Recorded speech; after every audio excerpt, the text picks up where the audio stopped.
How to perform the Heimlich maneuver on a toddler.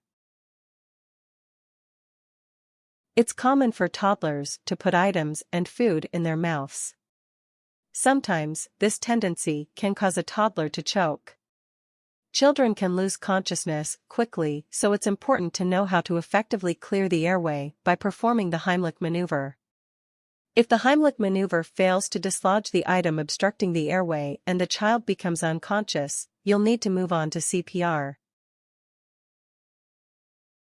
Part 1. Assessing the situation. 1. See if your toddler can speak. When someone is choking, they'll lose the ability to speak because air can't get through. Therefore, if you ask your toddler a question and she can't reply, she may be choking. 2. Look to see if the toddler is having trouble breathing. You may notice that he's having trouble drawing breaths. He may also be making weird noises when he's breathing, such as a high-pitched noise when drawing in a breath. 3. Look for weak coughing. Your toddler may be trying to cough up what's in her throat and failing. Therefore, the cough will be weak.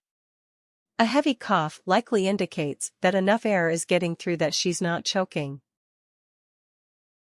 4. Check for blue tinges. Toddlers who aren't breathing may start turning blue around the edges. For instance, you may notice bluish or dusky tinges on her fingernails, lips, or skin. However, be aware that children and toddlers compensate much better than adults and may not turn blue as fast as an adult would. 5. Avoid intervening if the child is able to speak. If the child is able to speak or breathe well, don't start Heimlich. The same goes if the child is able to cough hard. However, be watching to make sure the symptoms don't suddenly worsen. 6. See if the toddler is conscious. Choking can cause a toddler to pass out. See if he can look at you when you talk by asking him a question. You'll likely need this information when you call 911. You'll also need to move on to the steps for an unconscious choking toddler if he's not conscious. You can also lightly flick the bottom of a toddler's foot to check for consciousness. 7. Ask someone to call 911. If you are not alone with the child, ask someone to call 911. If you are, you should try the Heimlich maneuver before calling 911. 8. Ask for consent. If a parent is present, quickly ask for consent. Seconds count when saving a life. If a parent is not present, Good Samaritan laws in your state should cover any action you take in good faith to save the child's life. Part 2. Performing the Heimlich maneuver. 1. Bend the child over. Have the child bend over at the waist. Place your hand under her chest for support. To perform this maneuver properly on a child, you'll likely need to kneel on the floor. Don't try to pull the object out of the child's mouth if the child is conscious. Try to get it out with the Heimlich maneuver instead. You can also place a child across your lap face down, if that is more feasible. 2. Give 5 back blows. Use the heel of your hand. Whack the child on the back directly between the shoulder blades 5 times. These blows should be fairly hard. They shouldn't be hard enough to knock the child over with your support, but they do need to be relatively sharp.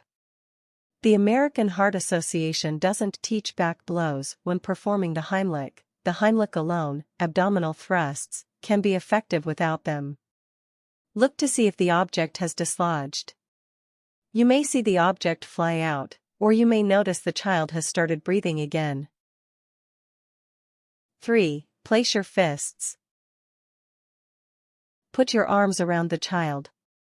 Use one hand to make a fist and place it directly above the child's navel. Try to get below the breastbone. Cover your fist with the other hand. 4. Pull upward. Pull your fists upward into the child's abdomen. Make this thrust quickly. Repeat 4 times or until you notice the object choking the child dislodges. 5. Call 911. If no one is around and you've tried the Heimlich once, be sure to call 911. You want help to be on the way. If you ask someone else to call 911, make sure the person has done it. 6. Check to see if it worked. If it didn't work, continue moving back and forth between back blows and abdominal thrusts. Keep going until you see the object come out, the child begins to breathe normally again, or the child becomes unconscious. Part 3. Helping an unconscious choking child. 1. Lay the child on the floor. Once the child loses consciousness, place him on the floor on his back. He should be on a flat, hard surface. Make sure to do so gently. 2. Check for an object. Do a sweep of the child's mouth. Gently tilt her head to the side and open her mouth, and use a finger to sweep out an object if you see one. Only try to remove the object if it's loose. If it's stuck in the child's throat, don't try to move it, as you can push it further down. 3. Try 2 rescue breaths. Tilt the child's head back to open up the airway by lifting the chin. Hold his nose so air can't escape. Cover his mouth with your mouth and blow air in twice, blowing for about a second each time. Watch his chest to see if it rises. If it doesn't, move on to chest compressions. If you're having trouble pinching his nose and covering his mouth with yours, you can try to cover his nose and mouth with your mouth. 4. Use chest compressions. Find the correct place by feeling where the bottom of the ribs meet. You should be about an inch above that on the child's chest. Put one hand on top of the other, flat on the chest. The heel of your hand should be in the center of the child's chest. Push the chest about 1/3 of the way down, depth-wise, about 2 inches. Try to go quickly, you should be aiming for 100 compressions a minute. Count to 30 compressions.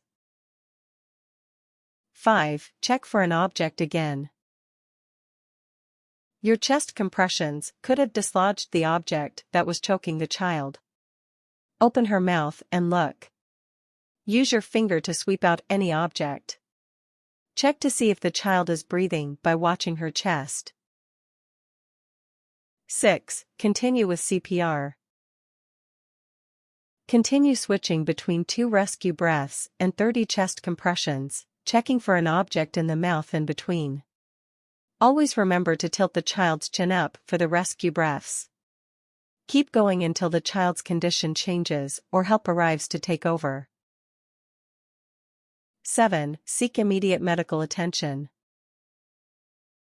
Even once the child has recovered, take him to the doctor anyway.